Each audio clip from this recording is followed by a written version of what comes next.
Bismillahirrahmanirrahim. Assalamualaikum warahmatullahi wabarakatuh. Selamat malam pemirsa TVmu dimanapun Anda berada. Alhamdulillah ya, di malam hari ini kemudian kami dapat menyapa Anda masih dalam saluran kesayangan kita, yaitu adalah TV Muhammadiyah. Dan tentunya malam hari ini akan menjadi satu episode pertama yang spesial begitu ya, karena ini merupakan episode pertama dari Getapak begitu ya, program terbaru yang tentunya menghadirkan banyak gerakan ketahanan pangan dalam skala keluarga. Hari ini kita akan diskusi selama 1 jam ke depan sampai nanti jam 8 malam pemirsa TVmu bersama saya Ariski Konita.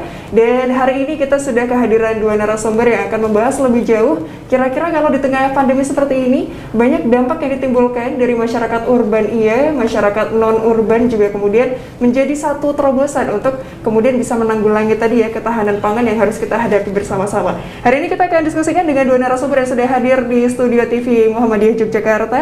Yang pertama, wah Masya Allah ini ganteng-ganteng loh di sini ya. Nggak kelihatan tapi. Nggak kelihatan soalnya.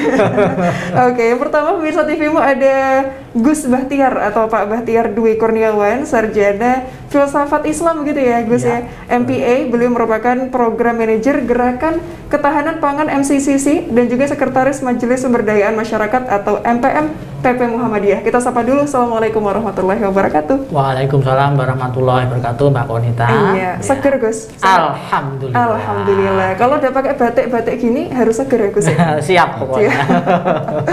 Oke, berikutnya Mas TVmu kita sapa sudah ada di sebelahnya Gus Bah ini ya. Ada yang pakai jaket hitam-hitam, maskernya juga hitam, celananya juga hitam gitu ya. Ada Pak Ahmad Ma'ruf SEMSI, beliau merupakan dosen Fakultas Ekonomi dan Bisnis Universitas Muhammadiyah Yogyakarta. Assalamualaikum Pak Ma'ruf. Waalaikumsalam Anita. Oke, kabar sehat Pak Ma'ruf? Alhamdulillah, sehat selalu. Oke, ini kalau sekarang di tengah pandemi gini sudah jalan berapa bulan ya Gus Bah ya? Ya, kami beraktivitas sejak bulan Maret ya, untuk mengatasi pandemi COVID seperti ini itu. Banyak ranah yang dilakukan, salah satunya adalah di bidang sosial ekonomi untuk mengatasi dampak ekonomi dari COVID-19.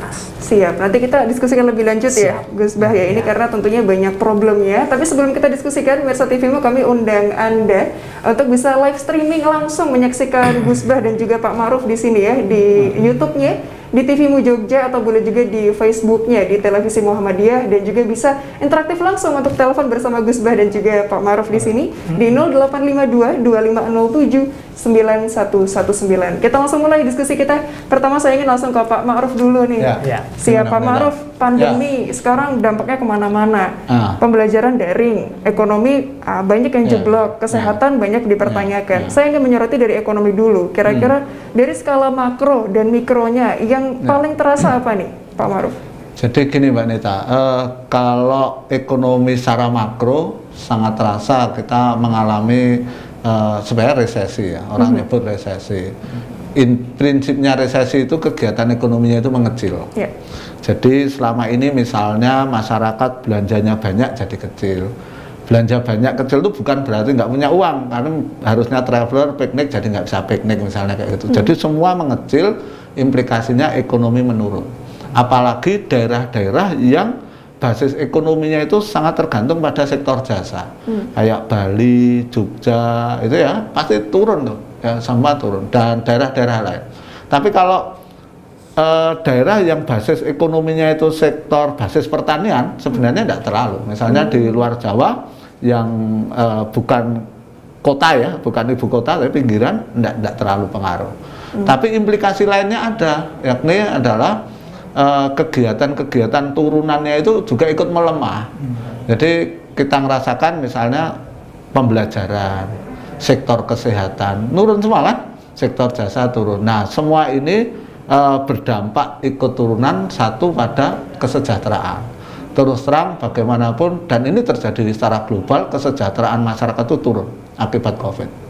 Jadi program yang diambil teman-teman Bahtiar dan lain sebagainya yang concern bagaimana satu mengatasi dampak saat awal itu kan sangat terasa sekali, karena ada proses pembatasan. Kalau orang dulu pakai istilah lockdown ya, meskipun itu lockdown versi kita ya, itu betul-betul pergerakan ekonomi berhenti, sehingga bantuan-bantuan tunai itu muncul ya. Saya kira itu nanti bagian respon Muhammadiyah, mungkin Bahtiar bisa jelaskan. Tapi sekali lagi dari sisi ekonomi memang implikasinya welfare, kesejahteraan itu turun. Nanti ini akan terlihat nanti pada indeks IPM, indeks pembangunan manusia, dugaan saya pasti turun, ya turun. Kenapa? Karena kualitas kesehatan menurun, yang kedua kualitas ekonominya turun. Nah, kalau pendidikan 1-2 agak melambat. Misalnya ya, dulu satu keluarga punya ekspektasi anaknya mau akan kuliah. Dengan kondisi seperti ini, ada yang menunda kuliah, dan itu terjadi. Tapi sisi yang lain, ada yang memang antusiasnya ada, tapi ada kendala teknis, maka menjadi kuliah online dan sebagainya.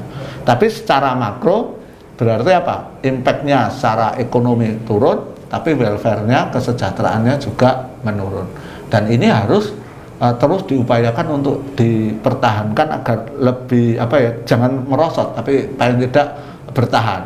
Harapan saya adalah akhir tahun ini bisa naik dan 2021 ada proses recovery atau pemulihan, itu harapan saya. Oke, tapi Pak Ma'ruf, kalau dihitung dari kemarin Maret ya bisa dibilang kurang lebih sampai sekarang per Oktober ini, per November bahkan itu memang terus turun grafiknya atau sebenarnya sempat naik dikit? Kalau dari triwulan 1, triwulan 2 turun, triwulan 3 ini naik, tapi masih defisit, masih negatif. Harapannya triwulan 4 positif. Tapi begitu years on years, pasti negatif. Baik nasional maupun lokal seperti DIY, Bali, yang basis-basisnya ekonomi jasa pasti turun. Tapi kalau basis ekonominya pertanian itu masih bisa bertahan. Ekonomi masih nggak usah jauh-jauh. Ketika kita ke perdesaan saja, kegiatan ekonomi jalan, running aja, normal aja. Bahkan beberapa teman yang baru ini kan pada rame pulang lah ya, itu mereka pada cerita, lalu di tempat saya enggak ada masjid diatur jarak-jaraknya, itu sudah nggak berlaku. Orang pakai masker itu aneh, gitu ya. Jadi memang variasi untuk Indonesia konteksnya itu sangat beragam betul, baik dalam ragam pensikapan terhadap COVID maupun impact-nya secara ekonomi maupun sosial, itu beragam.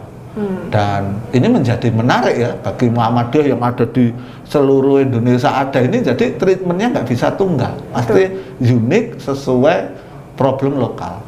Gitu. Karena urban sama non urban tadi beda treatmentnya ya Pak Ma'ruf ya. Ini menarik nih berarti Gus Bah. Kemudian ada solusi pastinya begitu kan untuk kita tawarkan treatmentnya berbeda antara dua segmentasi tadi. Kalau Muhammadiyah seperti apa nih kira-kira untuk menyoroti dari masing-masing elemen tadi? Ya, Muhammadiyah awalnya merespon COVID itu fokus atau heavy-nya di kesehatan. Ya, di bulan Maret, bulan April itu Muhammadiyah fokus di kesehatan, jadi di rumah sakit dan bagaimana kampanye-kampanye untuk melindungi warga dari COVID-19. Tapi setelah berjalan waktu, ternyata COVID ini tidak hanya masalah kesehatan, sudah merambah ke masalah ekonomi, banyak yang dirumahkan, di PHK, dan pendapatan juga menurun, bahkan hilang sama sekali. Oleh karena itu Muhammadiyah merespon cepat itu kondisi itu supaya ada hal yang bisa dilakukan ataupun dirasakan oleh masyarakat, terutama kehadiran daripada ormas-ormas Islam itu yang mempunyai kepedulian dan kontribusi kepada persoalan real masyarakat. Nah, di awal memang ketika bulan-bulan Mei itu ramai warga yang bekerja dirumahkan, PHK macam-macam. Langkah pertama itu Muhammadiyah itu membuat lumbung pangan ya, membuat lumbung pangan dengan mengumpulkan sembako bahkan bantuan tunai, dan kami distribusikan kepada warga yang terdampak COVID ya. Jadi awalnya itu benar kata Pak Ma'ruf ya, yang paling banyak kan sektor jasa ya. Misalkan orang yang bekerja di sektor jasa itu sangat terasa sekali. Awalnya berpendapatan, habis itu hilang sama sekali. Walaupun dalam konteks fisiknya rumahnya bagus macam-macam, tapi cicilannya juga besar, mobilnya juga nyicil dan sebagainya. Akhirnya pengeluarannya besar, pendapatannya tidak ada. Itu salah satu yang menjadi target bagian sembako kita, karena memang secara jangka pendek yang dimakan juga tidak ada seperti itu. Nah, secara nasional kita membuat gerakan ketahanan pangan, salah satunya adalah membuat lumbung pangan, mengumpulkan bahan makanan dan bantuan tunai, dan kami mendistribusikan kepada warga yang membutuhkan berbasis masjid Muhammadiyah, berbasis amal usaha Muhammadiyah, dan berbasis ranting-ranting Muhammadiyah di tingkat desa atau RT RW seperti itu. Nah, itu nasional. Nah, kami berjalan pembagian sembako serentak dan bergelombang itu sampai setelah Lebaran ya.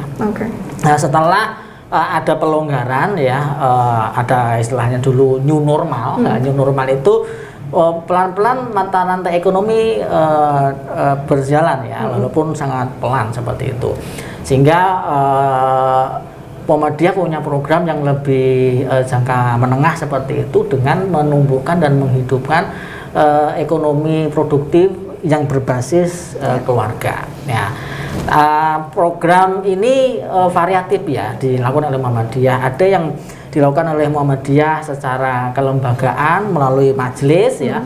Ada majelis pemberdayaan masyarakat yang saya di situ sehari-hari. Itu punya program untuk jangka menengah itu ketahanan pangan ya, berbasis keluarga itu dengan urban farming ya, dengan peternakan berbasis keluarga, dan mungkin dukungan pada UMKM ya, itu kami lakukan.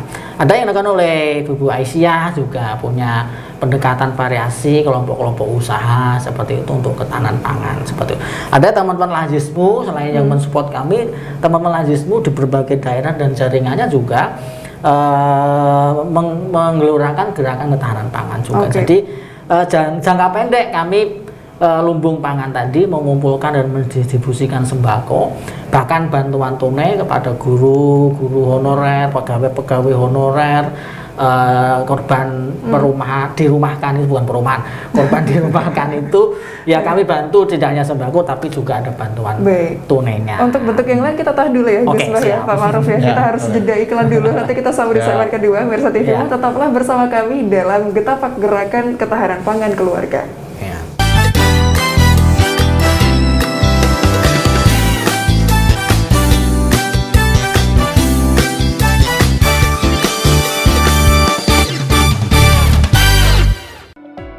Siapa sih yang nggak tahu ikan lele? Ikan lele merupakan makanan tinggi protein yang mudah didapatkan dengan harga terjangkau, dan tentunya dengan komposisi gizi tinggi seperti protein, lemak, mineral, dan air. Selain itu, ikan lele mudah dalam pemasarannya, sehingga memiliki peluang bisnis yang besar. Tidak hanya dapat dibudidayakan dalam skala besar, ikan lele juga dapat dibudidayakan dalam skala rumahan.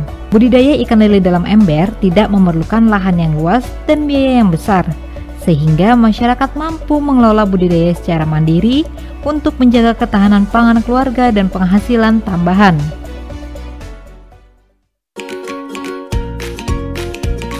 Bercocok tanam, kegiatan yang sangat mengasyikkan dan membutuhkan ketekunan. Semakin terbatasnya lahan pertanian membuat beragam metode pertanian muncul. Salah satunya adalah pertanian kota atau urban farming. Lahan yang dapat dimanfaatkan ialah pekarangan, halaman pemukiman, dan lahan terbuka dengan menggunakan prinsip 3R, reduce, reuse, recycle. Adapun manfaat yang dihasilkan ialah kualitas udara yang segar, meningkatkan estetika dan keindahan kota, memenuhi kebutuhan pangan rumah tangga, dan dapat memberikan penghasilan tambahan bagi rumah tangga.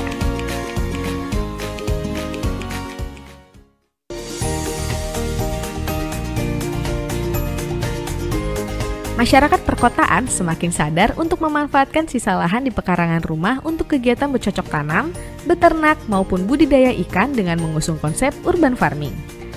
Telur merupakan sumber protein tinggi yang selalu dikonsumsi oleh masyarakat dan sangat mudah dijangkau.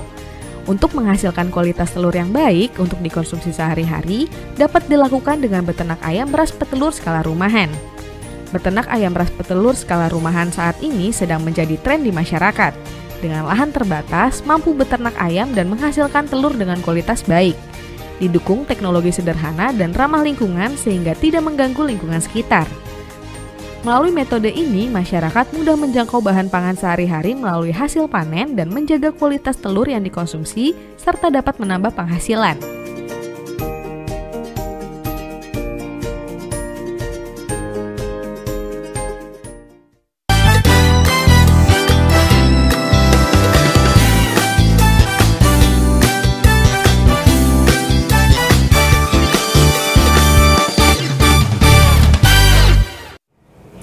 Terima kasih Mirsa TVmu, Anda masih bersama kami dalam Getapak Gerakan Ketahanan Pangan Keluarga gitu ya, bersama dengan Gus Bah dan juga Pak Ma'ruf di sini. Dan kami masih mengundang Anda untuk bisa bergabung bersama kami, untuk telepon boleh juga atau mengirimkan WhatsApp Anda di 0852 2507 9119. Kita masih sambung tadi ya Gus ya. Ada banyak ternyata Muhammadiyah. Kalau diperintilin Gus, ternyata banyak ya kemudian bantuan-bantuan itu. Betul. Apalagi nih Gus? Tadi untuk jangka pendek ya, jangka pendek untuk social safety net kami memberikan bantuan langsung, baik yang sembako, tunai, bahkan nutrisi untuk ibu hamil, menyusui, balita untuk mencegah stunting itu juga kami lakukan ya di banyak tempat seperti itu.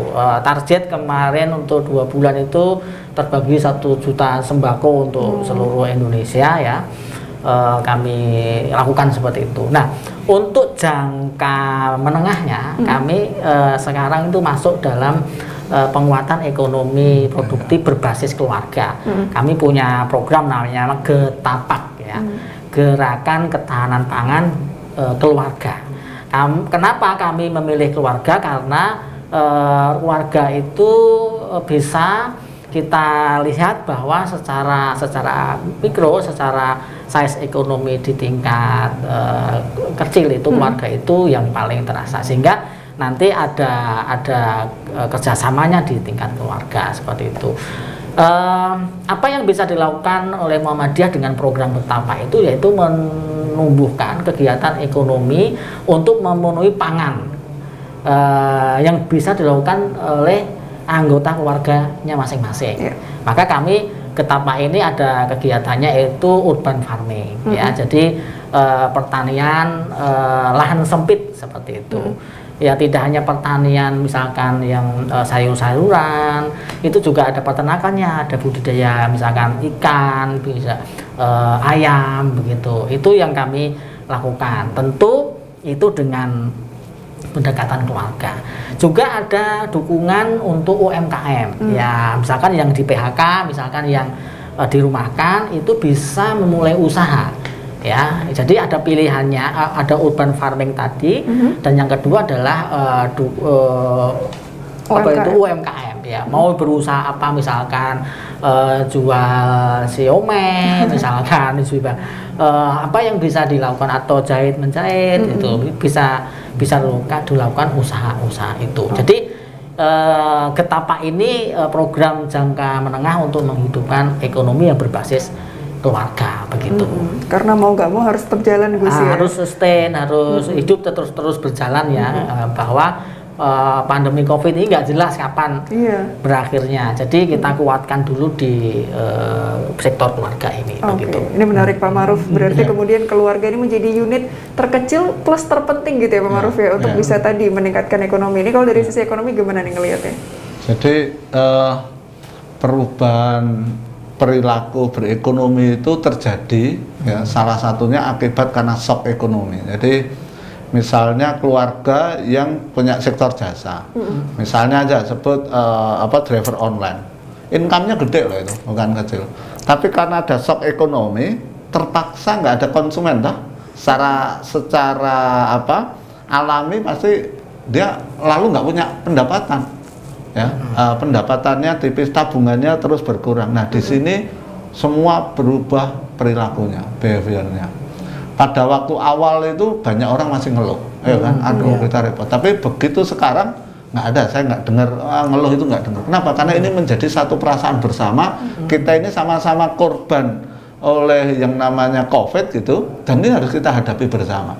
Tapi perubahan perilakunya itu tampak sekali pada satu pekerjaan. Lebih yang istilahnya terdampak langsung, yang sampai dirumahkan dan sebagainya, itu switch profesi ya, income-nya tetap jalan. Ada bahkan seorang pilot ya di Jakarta itu langsung switch jadi chef, buka restoran kecil, dan dia tetap eksis ya kan. Teman saya kena kemarin, sekarang jadi resellernya gas, ternyata ya eksis, jadi men-switch cepat sekali. Itu dulu nggak kebayang bahwa dia akan berbisnis di wilayah itu dari sisi profesinya. Dari sisi konsumsi juga berubah. Perilaku kita semakin dalam perilaku konsumsi online itu menjadi kebutuhan, ya kan? Sekarang konsumsi barang makanan maupun non makanan karena kondisi ya situasi mendorong kita semakin ekspansif melalui online. Berarti ada perubahan sehingga referensi pilihan barang pun berubah. Referensinya sekarang gadget ya, jadi itu gadget dulu nggak jadi kebutuhan, data telepon mungkin dulu awalnya telepon, sekarang semua memerlukan data kan itu ya. Jadi switchnya berubah. Lalu perilaku saving, tabungan itu berperilaku. Kalau saya memang selalu mengkampanyekan periode COVID ini jangan saving. Anda punya uang, ada dua pilihan, konsumsi tentu yang tepat ya, atau investasi. Sudah itu. Seperti programnya Muhammadiyah ini, seperti tadi peternakan skala kecil itu enggak apa-apa, itu bagian dari investment sebenarnya. Lakukan investasi ya. Nanti mungkin bisa dijelaskan mungkin pada seri berikutnya ya kan, ada serial bagaimana teknik misalnya beternak pada skala kecil tapi ekonomis misalnya. Nah, itu kan ada ilmu-ilmunya. Nah, itu investasi. Kita punya uang 5 juta mungkin lebih tepat di situ daripada ditabung di bank. Nah, itu perilaku. Anda punya uang yang kira-kira agak cukup gitu, ya belanjakan. Belanjanya terserah, yang penting tepat ya, yang penting tepat. Kenapa? Karena kegiatan membelanjakan atau istilahnya konsumsi itu akan bagian dari penyelamat ekonomi makro. Jadi gerakan untuk tidak saving itu penting untuk periode sekarang ini. Nah. Berarti mindsetnya harus diubah ya Pak Ma'ruf ya? Mau tidak mau, kita harus menyesuaikan. Dan selalu saya katakan kelenturan UMKM, kelenturan kita dalam mensikapi itu jauh lebih aman gitu dan progresif ketika menghadapi kondisi seperti ini. Karena kalau nggak lentur hancur gitu. Ya, kelenturan itu menjadi penting. Ya. Adaptif juga berarti itu ya, kondisinya sekarang. Yes. Tapi responnya masyarakat ini Pak Ma'ruf sebenarnya semua dikatakan langsung mayoritas akan kita harus siap berubah, atau sebenarnya masih ada sebagian kalangan yang belum bisa, masih jet lag gitu tanda kutip untuk berubah. Kalau yang di perdesaan ya, saya sering beberapa ketemu teman-teman di sana memang nggak men-switch. Kenapa? Karena dia nggak berubah. Sektor pertanian ya jalan, sektor peternakan ya jalan, cuman gitu saja. Di pedesaan, apalagi di luar Jawa tampak ya, teman-teman saya selalu ngasih tahu Pak, di sini enggak, mahasiswa saya kan masih online tuh banyak yang cerita, di sini enggak ada masalah, kami kumpul-kumpul enggak ada masalah. Ya, kesadaran kritis ini masing-masing macam-macam. Kalau saya masih meyakini bahwa COVID itu berbahaya, maka harus tetap dikelola, dicegah, dihindari. Jadi gerakan 3M itu menurut saya kebutuhan ya, tapi tidak paranoid. Ya kita ketemu enggak apa-apa tapi kita harus treatment, jaga diri ya, imunitas kita jaga, olahraga tetap kan gitu. Pakai masker itu penting. Bahkan acara TV juga harus pakai masker. Itu sekarang ini. Tetap, ya. Tapi jangan lalu mengabaikan juga. Teman kita ya, saudara kita yang di Klaten ini Muhammadiyah, aktivis Muhammadiyah kemarin juga kena keluarganya juga kena dan tertolong gitu ya, masih muda. Ini menunjukkan bahwa ini serius. Meskipun saya ketemu di banyak daerah juga ada yang nganggap ini nggak serius. COVID ini konspirasi ini itu, kalau saya lupakan lah. Sudah jelas ini kejadian global. Real gitu ya. Iya, dan serius. Vaksin jangan pernah menunggu vaksin datang. Jadi gini, hubungannya dengan ekonomi, pemulihan ekonomi rumah tangga ini udah benar. Rumah tangga memberi activity, kadang-kadang belum tentu ini untuk subsisten loh sebenarnya. Yang dilakukan teman-teman Gus Pak ini bukan berarti lalu ekonominya nanti bertahan, itu enggak juga. Tapi activity ini membuat imunitas naik, ya kan? Dapat nemu hobi loh, karena ini work from home, waktunya sedikit dia mulai belajar, ya toh, berkreasi, dan suatu saat dia bisa jadi profesi karena itu, iya kan? Betul. Nah, hal seperti itu bagi saya jauh lebih produktif daripada kita kan masih banyak orang yang mengeluh-eluh, ya kan, sering mengeluh ini COVID kapan selesai, daripada menuduh-nuduh ini konspirasi misalnya gitu kan, atau juga orang yang lengah ya, yang mengabaikan. Ya kita harus proporsional. Istilah saya itu antara kegiatan ekonomi itu kayak gas gitu biar kita tumbuh, tapi remnya ini benar-benar COVID itu rem. Jangan abaikan, jangan korbankan kesehatan. Kalau saya ke situ. Baik, tetap open mind tapi disiplin juga berarti. Harus, ya. ya. Maruf, ya. Gas rem itu harus dimainkan. Gas rem harus dimainkan. Ya. Ini menarik berarti Gus Bah. Kemudian dari Muhammadiyah sebenarnya melihat ada satu mungkin kendala di lapangan kah ketika berusaha mengkampanyekan ini. Tadi misalnya investmentnya juga jalan. Tapi kita tahan dulu ya Gus Bah ya. Sepertinya harus break dulu. Ini kita sambung nanti di segmen ketiga Mirsa TV-mu. Tetaplah bersama kami dalam Getapak.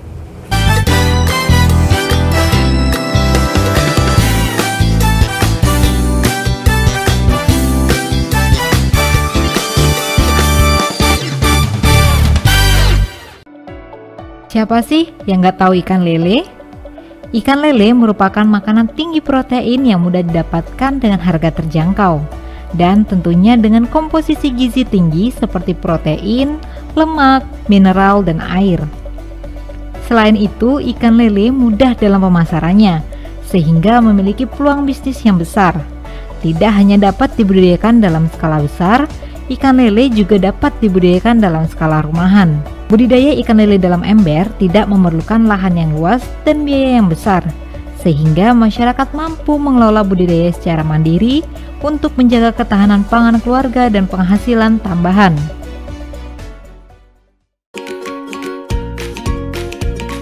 Bercocok tanam, kegiatan yang sangat mengasyikkan dan membutuhkan ketekunan.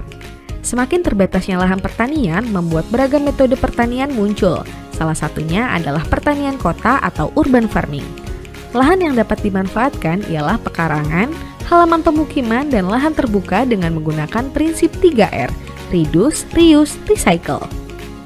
Adapun manfaat yang dihasilkan ialah kualitas udara yang segar, meningkatkan estetika dan keindahan kota, memenuhi kebutuhan pangan rumah tangga, dan dapat memberikan penghasilan tambahan bagi rumah tangga. Tayangan televisi Anda bermasalah atau kurang jernih? Sudah saatnya Anda mengganti antena UHF Anda dengan decoder Cavision Cartens. Selain harga terjangkau dan tayangan yang jernih, Anda dapat menyaksikan puluhan channel nasional dan internasional gratis selamanya. Anda juga dapat menyaksikan tayangan olahraga dunia. Tunggu apa lagi? Ganti sekarang juga. Cavision on terus.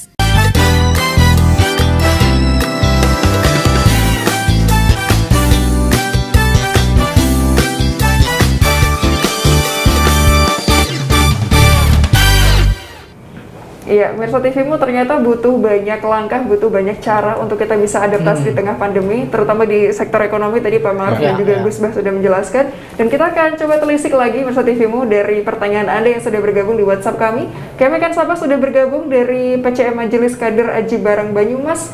Ada Harnen Juliantio ini ya, Gus Bah. Pak Maruf bertanya begini, program Getapak berbasis keluarga itu bagaimana cara untuk mewujudkannya? Artinya prosedurnya agar warga Muhammadiyah bisa merasakan program tersebut, juga seberapa besar sebenarnya pengaruhnya terhadap perekonomian warga Muhammadiyah? Ini mau siapa yang menjawab? Oke. Gus Bah ya. Jadi Getapak ini bagian daripada program payung besar MCCC ya, yang Muhammadiyah COVID Command Center itu yang sekarang sudah ada di setiap wilayah, daerah, bahkan sampai ke grassroots ya. Inisiasi program Getapak itu sebenarnya bagian dari model saja. Bagaimana kami membuat model gerakan ketahanan pangan berbasis keluarga. Model kami lakukan itu di daerah-daerah yang zona merah ya.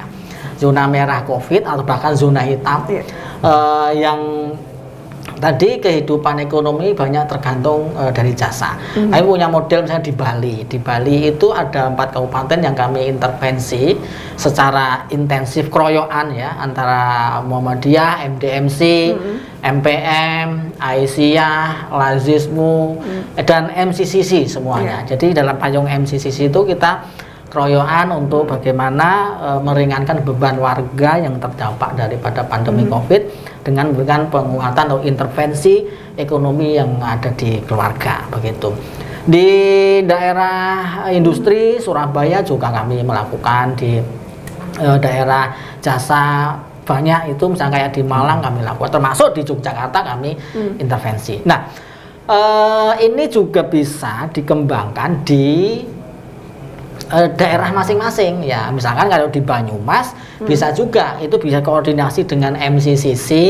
Bagaimana kalau di Banyumas itu ada tertarik dengan inisiasi gerakan ketahanan pangan berbasis keluarga, itu bisa dilakukan kegiatan-kegiatan yang kami bisa suplai ya. Kami bisa suplai apa aja kegiatannya. Kami ada modul-modulnya, kami ada videonya, dan bisa kerjasama fundraisingnya apa itu pendanaannya dengan amal usaha setempat gitu, dengan Lazismu dan pihak-pihak terkait, termasuk juga bisa dengan pemerintah seperti itu. Jadi ini bisa fleksibel ya, bisa dilakukan Muhammadiyah melalui payung MCCC. Kalau seandainya di daerah Mas Harnen ya, namanya Mas Harnen itu kayak nama yang tidak berbau Banyumas ya, nggak tahu mau namanya nama kayak Amerika Latin begitu.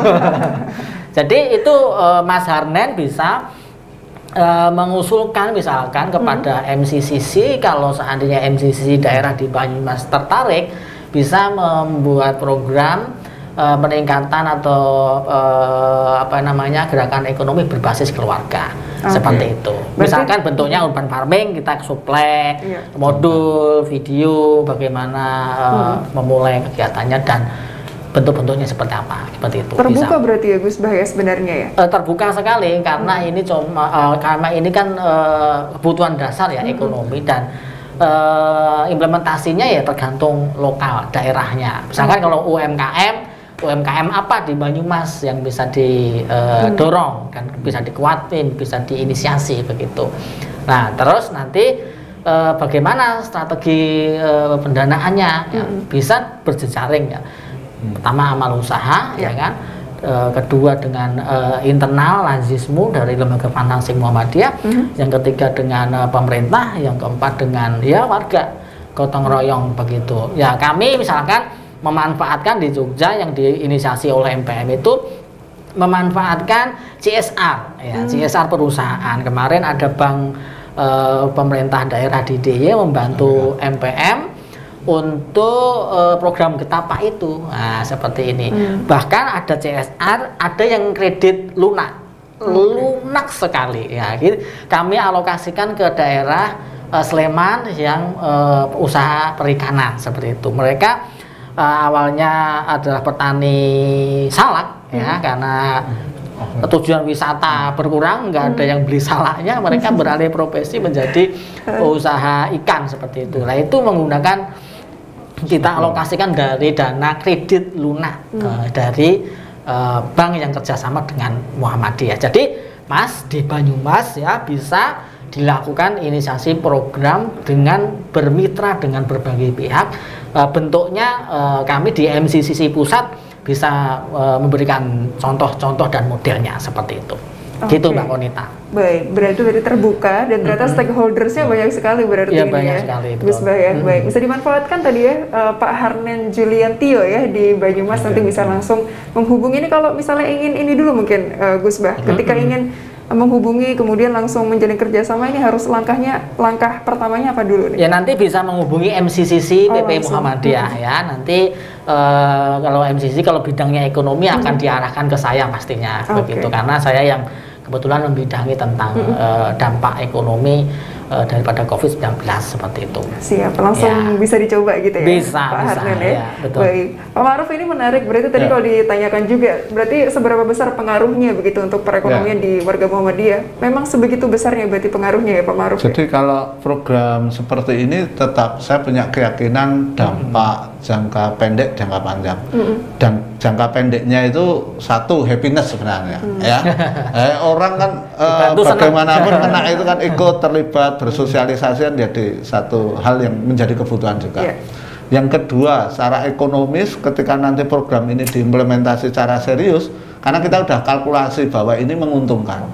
Misalnya peternakan yang skala hanya telur misalnya hanya 20 ayam misalnya.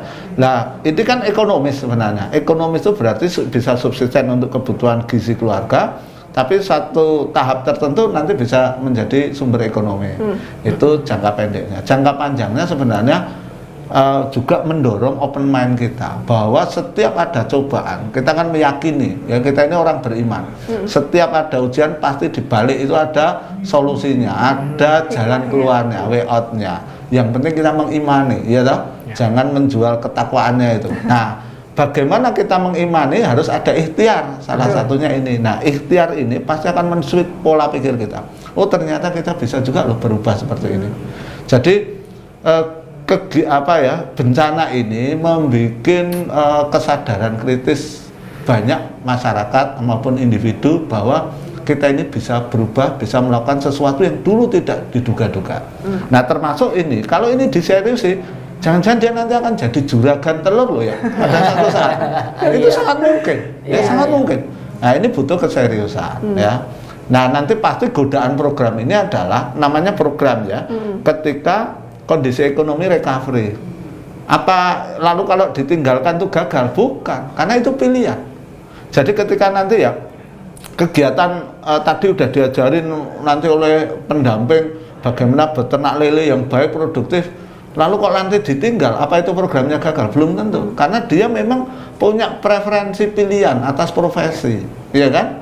Tapi paling tidak selama dia misalnya terdampak, belum terekrut oleh perusahaannya, dia ada buffernya, ada penyangganya dari sisi ekonomi, ketercukupan gizi, maupun tadi yang terpenting sebenarnya faktor non ekonominya, yakni happiness. Bagaimanapun kita butuh activity yang tetap aman. Kalau kumpul-kumpul terus kan ada risiko ya penyebaran COVID. Tapi kalau ini kan menyalurkan hobi, itu bagian kebutuhan dan itu penting bagi saya. Ya. Masyarakat penting tuh. Orang pada goes itu penting ya. Kenapa? Karena selain itu menghidupkan kegiatan ekonomi ya kan, warung-warung rame kan gitu, tapi kegiatannya itu membuat kita ya, sikap kita, imunitas kita ya kan menjadi lebih baik gitu ya. Dan ini diperlukan kan dalam kondisi yang penuh ketidakpastian.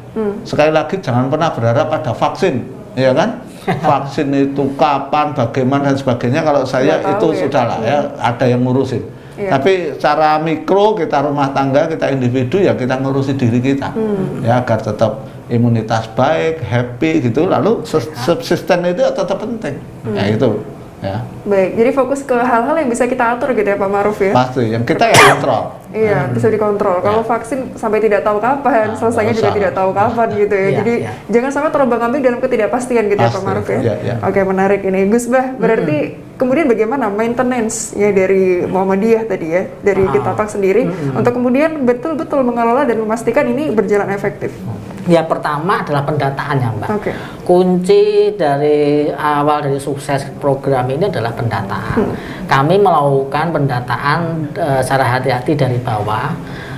Data kami dapatkan dari data kemiskinan yang kami cross check dengan pihak aparat setempat di level bawah, sehingga ada double check di situ, dan kami juga ada observasi secara langsung, sehingga memang ketika kita pendataan itu sudah mendapatkan datanya dan kita lihat orangnya, kita diskusikan dengan aparat setempat di level bawah, kira-kira layak nggak ini dapat, kalau bagaimana tanah warga ini, oke, disetujui, akhirnya yang itu. Dan pendataan itu menjadi kunci ya. Kalau selanjutnya setelah itu pendampingan. Nah, kami pendampingan, ada fasilitator pendamping untuk mendampingi warga yang kita data yang akan mendapatkan atau menjadi target program ini terlaksana di lapangan seperti itu.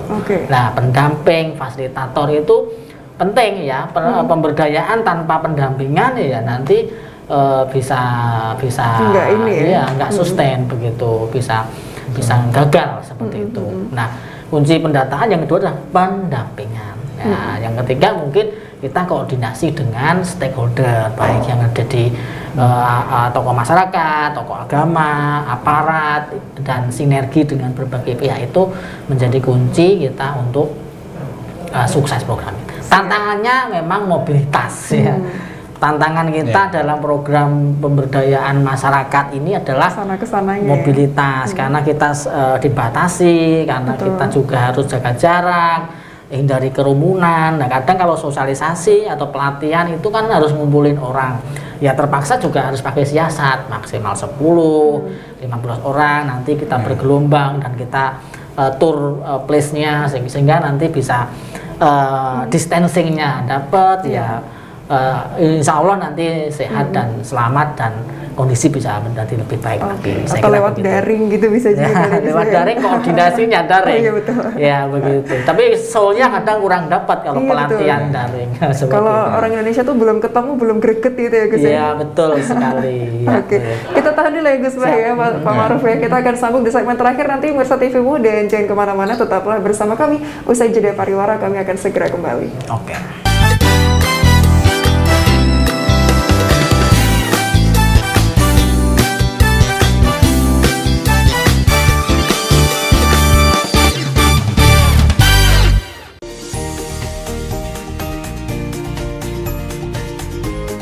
Masyarakat perkotaan semakin sadar untuk memanfaatkan sisa lahan di pekarangan rumah untuk kegiatan bercocok tanam, beternak, maupun budidaya ikan dengan mengusung konsep urban farming.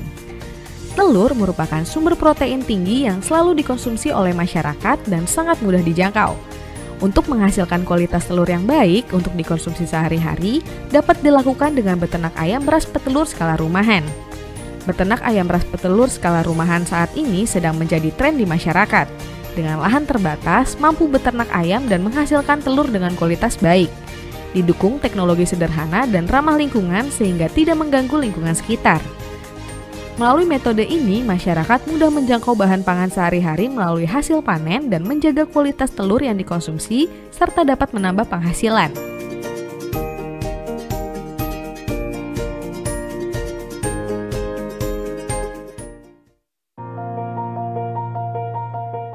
Assalamualaikum warahmatullahi wabarakatuh. Apa kabar pelanggan setia majalah Suara Muhammadiyah? Kini majalah Suara Muhammadiyah bisa Anda dapatkan dalam versi digital. Simak video ini untuk cara berlangganannya.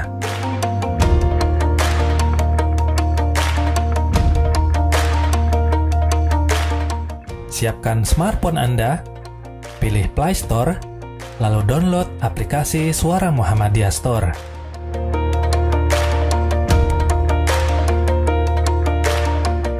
Setelah proses download selesai, silakan buka aplikasinya. Jika Anda belum mempunyai akun, silakan untuk mendaftar terlebih dahulu. Silakan isi kolom yang telah disediakan di form pendaftaran pelanggan. Kemudian pilih daftar sekarang. Jika Anda ingin berlangganan majalah, pilih menu majalah yang ada di bawah ini. Lalu, pilih paket langganan. Tahap selanjutnya adalah pilih metode pembayaran. Setelah proses pembayaran selesai, pilih menu akun, kemudian pilih langgananku. Cukup mudah bukan? Silakan dicoba. Wassalamualaikum warahmatullahi wabarakatuh.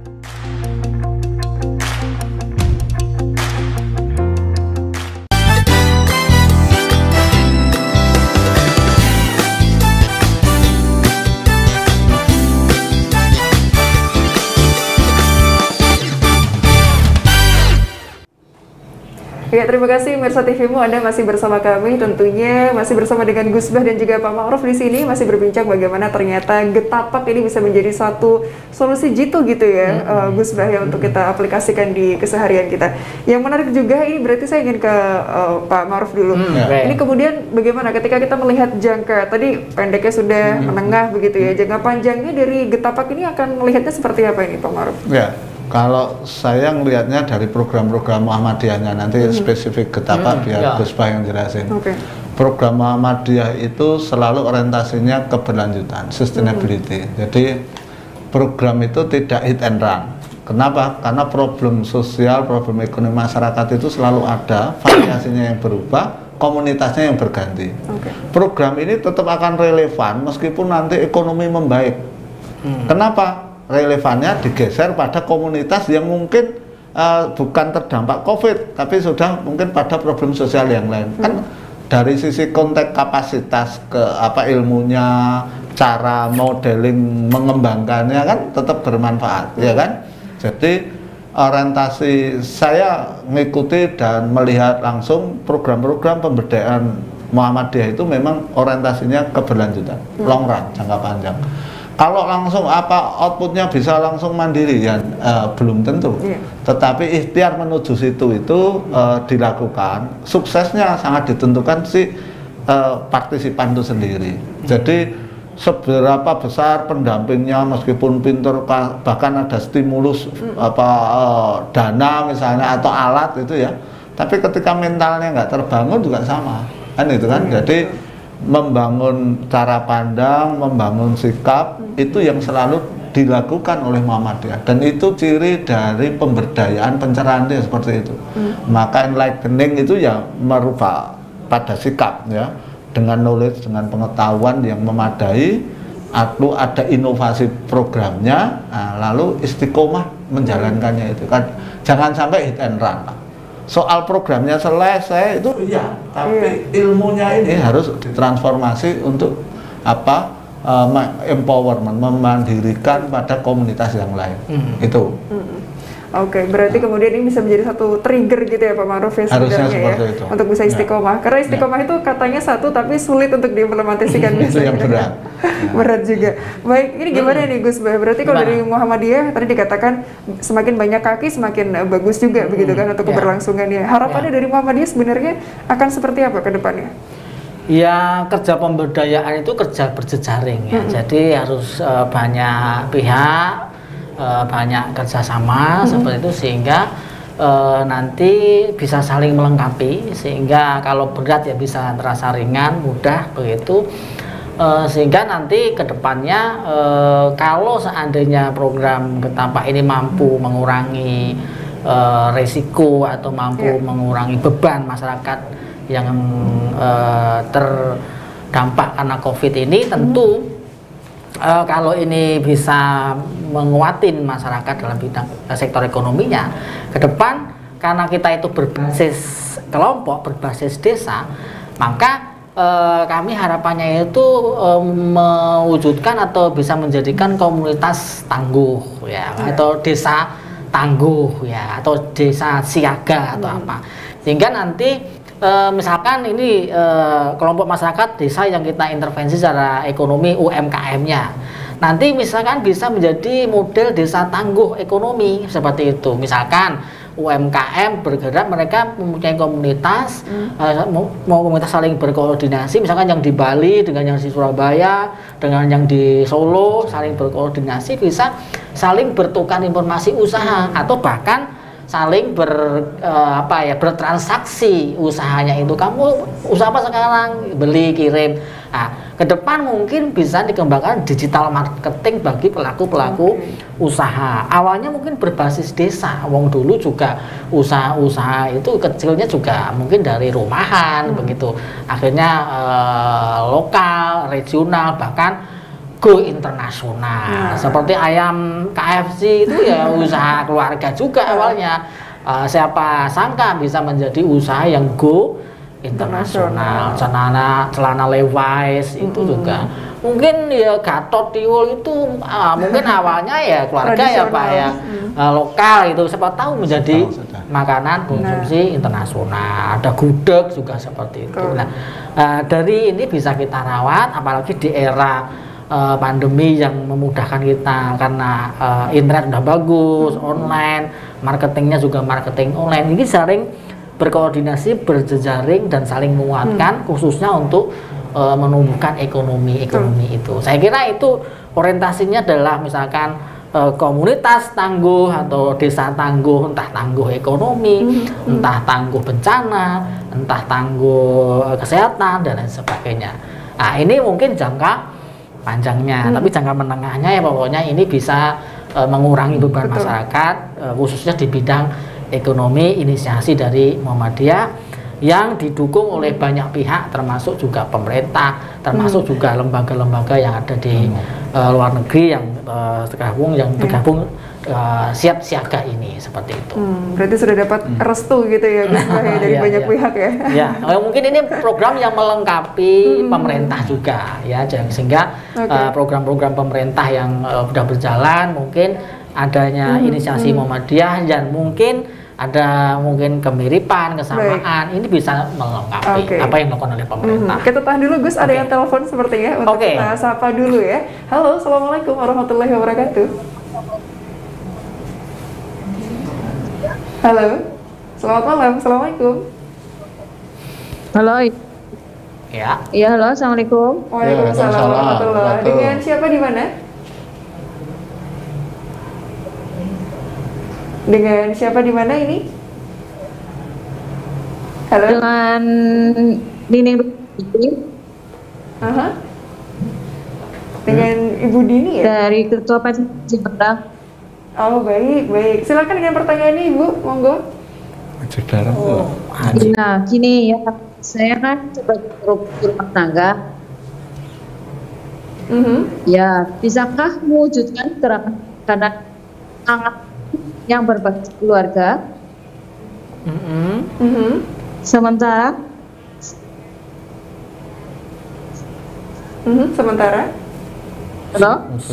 sementara saya ada pelaku usaha jasa, itu tidak usaha jahit pakaian. Kalau bisa, bagaimana caranya? Baik, seperti itu Ibu Nining. Baik, ya dari itu aja. Baik, terima kasih. Assalamualaikum warahmatullahi wabarakatuh. Waalaikumsalam warahmatullahi wabarakatuh. Seperti itu Gus Bah. Pak Ma'ruf tadi mungkin sudah bisa menangkap pertanyaannya. Ya. Baik, boleh Pak Ma'ruf. Kalau intinya kan kelihatannya Bu Nining itu udah punya profesi jasa jahit, misalnya bagaimana ngakses juga program ini. Saya kira ini hal yang baik ya, peluang yang baik. Jadi substansi dari program ini yang kita setting dan teman-teman lakukan ini kan bagaimana empowerment komunitas berbasis potensinya. Nah, dalam program tidak harus selalu nyantol dengan istilah getapak. Di sana di setiap daerah ada MPM, di setiap daerah ada lembaga atau yang mengembangkan perekonomian. Nah, di sini saya kira seperti Ibu tadi bisa tidak harus langsung pada program yang spesifik getapak ya, tetapi berjejaring dengan pemberdayaan Muhammadiyah, insya Allah bisa. Apa yang bisa saya contohkan misalnya MPM ini mendampingi beberapa teman difabel yang memang memiliki keterampilan jahit, contohnya ya. Ketika diberi peluang untuk saat itu memproduksi baju itu alat pelindung diri, nyatanya bisa dan itu sustain. Sekarang trennya kebutuhannya masker, nyatanya dia memproduksi dan bisa ya. Artinya apa? Selama membangun komunikasi berjejaring, kok saya yakin selalu ada jalan. Tapi ketika sudah mikro sekali, misalnya saya personal, kalau personal pasti yang bisa mengcover pada level daerahnya, ya kan? Nggak mungkin seperti PP langsung mengcover personal, nggak mungkin. Tapi kita mengendorse. Kalau misalnya diperlukan, saya butuh referensi tentang apa, nah PP tetap bisa. Tapi pendampingan teknisnya, apalagi kondisi COVID ini ya, itu lebih optimal hanya di level daerah. Bisa cabang, bahkan kalau ranting di sana nggak, cabang lah tadi dari teman-teman PCM. Saya kira PCM jauh lebih powerful ya. Soal PCM nanti minta support PP untuk hal-hal misalnya konsultannya, SDM-nya, insya Allah dipenuhi. Bisa ya, tapi ada step-stepnya gitu ya tadi ya. Baik, terima kasih Bu Nining yang sudah bergabung dan ini mungkin bisa disampaikan dulu Gus Bah kepada Mirsa TV-mu yang kemudian ini menjadi kali pertama begitu kan ya, episode pertama, dan insya Allah akan disambung di serial-serial berikutnya. Ini akan seperti apa nantinya ini Gus Bah? Jadi saya lanjutin pertanyaan Bu Nining tadi, misalkan bisa nggak dilakukan nyambi dalam bahasa Jawa ataupun beriringan begitu. Yang getapak ini orientasinya untuk keluarga yang tidak mempunyai lahan ya. Kalau petani yang punya lahan ya nggak perlu urban farming seperti misalkan rumahnya nggak ada lahan sempit, itu kita pendekatannya urban farming tadi, yaitu bisa saja Bu dilakukan karena urban farming itu tidak selalu dilakukan tiap hari begitu, jadi bisa sambi-sambi ataupun di sela-sela kegiatan tadi yang menjahit atau apa itu bisa menyiram, bisa memantau, bisa memupuk, dan itu tidak butuh waktu dan tenaga yang lama dan tenaga yang banyak sih. Jadi kalau ibu rumahnya ada space yang bisa digunakan untuk praktek urban farming seperti itu, baik yang peternakan, baik yang pertanian, lahan sempit itu tidak apa-apa. Nanti contoh-contohnya misalkan filmnya ataupun modulnya, tutorialnya bisa kami contohkan. Oh seperti ini toh urban farming peternakan yang dilakukan oleh Getapak MCCC PP Muhammadiyah itu. Nah, seperti itu bisa. Saya kira seperti itu. Oke. Dan untuk proyeksinya ini Gus Bah nanti ke depannya begitu ya. Ini juga mungkin Bu Nining salah satu yang menunggu-nunggu nanti ke depannya akan seperti apa lagi. Ya, oke. Jadi gini Bu, jadi Getapak ini kita sengaja berkoordinasi dengan TVMU ya. Kami 1 bulan ini blocking waktunya pada TVMU supaya kami bisa serial ya. Jadi pertama ini secara umum dulu tentang Getapak. Yang kedua nanti tentang urban farming ya, bagaimana lebih teknis lagi, polybag, kenapa hidroponik, macam-macam itu. Termasuk yang peternakan, peternak telur, peternak lele dan sebagainya itu, ikan-ikan itu secara teknis lagi, bagaimana cara motongnya, bagaimana cara itu ada. Terus yang UMKM ya itu ada juga, nanti ada 2 sesi di TVMU. Jadi ibu-ibu semuanya, bapak-bapak pemirsa TVMU yang baik, jangan lupa setiap Senin jam 7 malam WIB itu ada program siaran Getapak terkait dengan gerakan ketahanan pangan berbasis keluarga. Saya kira seperti itu. Oke, jadi lebih spesifik lagi nanti ya Gus Bah ya. Baik, ini karena waktunya terbatas Gus Bah, Pak Ma'ruf mungkin secara singkat saja bisa disampaikan sedikit closing statement gitu ya dari Pak Ma'ruf dulu boleh. Oke, kalau dari saya wabah pandemi COVID ini menjadi tantangan kita bersama, ujian kita bersama, apakah kita ini berani dan mensikapi dengan bijak atau tidak. Yang kedua, mari kita bersama-sama untuk memastikan kita berani berubah. Yang dulu nggak pernah belajar beternak itu ayam kayak apa, kalau memang ini ada potensi, ada peluang, kenapa tidak kita manfaatkan. Paling tidak satu ada pembelajaran, yang kedua sikap yang positif, optimisme, kira-kira begitu. Jadi sekali lagi kita support semua program baik yang dilakukan oleh pemerintah maupun organisasi keagamaan seperti Muhammadiyah ini sangat positif untuk apa? Untuk sama-sama menanggulangi dampak dari COVID itu sendiri. Selama ada program baik didukung dengan penuh gitu ya, Pak Ma'ruf ya. Oke, Gus Bah silakan. Ya, program yang dilakukan oleh Muhammadiyah itu orientasinya adalah rahmatan lil alamin, Mbak Konita. Jadi kami orientasikan bahwa kerja-kerja Muhammadiyah itu kerja keupatan yang tidak berbasis kelompok sendiri begitu, tapi kami dedikasikan untuk semuanya. Jadi tidak hanya untuk anggota Muhammadiyah, warga Muhammadiyah, tapi juga untuk semuanya. Karena prinsip kami adalah bagaimana melalui Muhammadiyah itu bisa menebar kemanfaatan untuk semuanya tanpa pilih kasih dan tanpa diskriminasi seperti itu. Jadi kami melakukan ini tanpa ada diskriminasi, apalagi toleran intoleransi. Ya. Jadi kami tidak masuklah wilayah-wilayah itu. Yang penting kami bisa bermanfaat untuk masyarakat gitu aja, kerja begitu aja. Kerja pokoknya bermanfaat gitu ya Gus Bah ya. Baik, terima kasih banyak Gus Bah ini dan juga Pak Ma'ruf gitu ya sudah banyak sharing kepada pemirsa TVMU. Sehat-sehat selalu agar bisa terus menebarkan manfaatnya dan semoga bisa berjumpa lagi di lain kesempatan begitu ya. Baik, terima kasih banyak pemirsa TVMU, bagi Anda juga yang sudah bergabung bersama kami, sudah telepon, sudah mengirimkan pesan Anda, pertanyaan Anda, atau yang sudah menyimak live streamingnya, dan insya Allah akan berjumpa lagi dengan tema-tema yang lebih seru dan juga lebih spesifik lagi. Dan akhirnya saya Arsi Konita mewakili seluruh kerabat kerja yang bertugas mohon undur diri. Wassalamualaikum warahmatullahi wabarakatuh. Sampai jumpa.